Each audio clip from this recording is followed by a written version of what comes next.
Number 31. Sandra could never forget her first adventure as a teacher, the adventure in Miami when she was 22. And now she was back in Miami, off her antipsychotic medication, and she wasn't looking for revenge or redemption or even closure. She was just off her meds, and she had bought a ticket to Miami International Airport, and she wanted to investigate. No, celebrate. No, savor the city that had made such an impression on her. Everything about it, the food, people, the streets, the lights. She wanted to see if it would still breathe life into her imagination.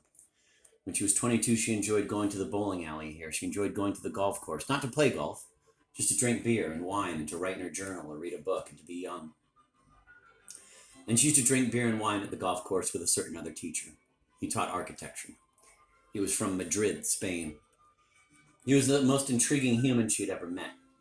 He had the right answer for any aesthetic or cultural question she asked him. He meditated. He loved Frank Lloyd Wright. He loved Italo Calvino. He loved Dewars Scotch and the beach. And so they went to the beach, Biscayne Bay over the Rickenbacker Bridge, and they were intimate.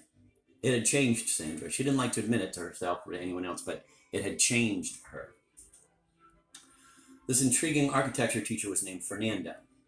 His last name was Ortega. Sandra didn't know anything about architecture, and let me make clear, the job as musical theater director started in the summer. It was the summer after Sandra had graduated college. Right after Sandra had graduated college. She was very driven in her humble way. She had to have the guts to enter an auditorium, a 500-seat or thereabouts auditorium. 3 days after summer school had started, they offered her the job after another teacher abandoned it. And to tell this class of 45 or so kids, 14 to 18-year-old kids, what production they would undertake.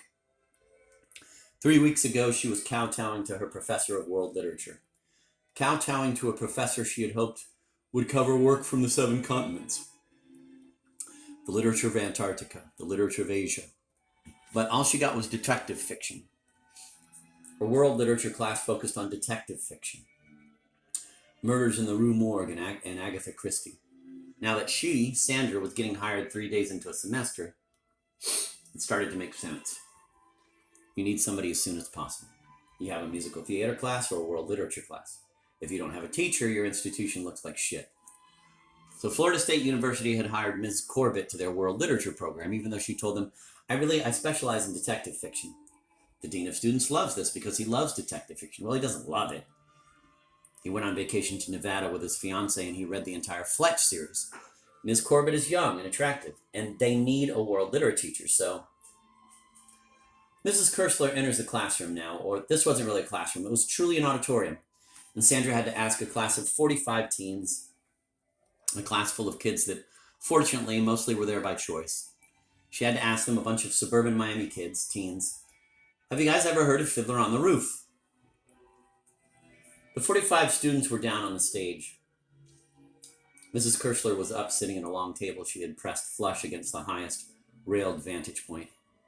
There was silence, which she had the guts to let simmer for a foolish 20 seconds. About the old-time Jewish village, a soon-to-be senior named Ernesto launched this into the 72 degrees stillness of the 500-seat auditorium. Ernesto had played lead roles in West Side Story, Fame, and Grease, and even though he didn't need the credits, high school credits, he couldn't bear to not be in a musical if he knew there was one for the taking within a 20-mile radius of his home.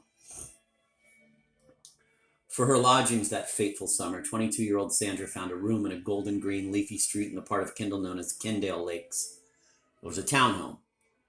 It was in a configuration of 35 townhomes, walled in with only one entrance and exit. Across the street from the entrance exit was a golf course surrounded by hundreds of 3.5-foot tall boulders. She would scale the boulders and walk the twisting gray asphalt pathways designed for golf cart travel. On weekend nights, she brought a novel or play or her journal and a 4-pack of wine coolers or a quart of beer. She was from Jersey and she was 22. When she first got the room and began teaching, she was reading The Master and Margarita. The golf course had 8 quaint, 20-foot long, 8-foot wide wooden bridges.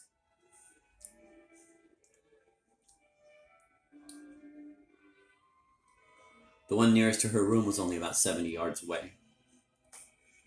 There were lovely small lakes and lots of bottle brush and black olive trees always tightly encircling them.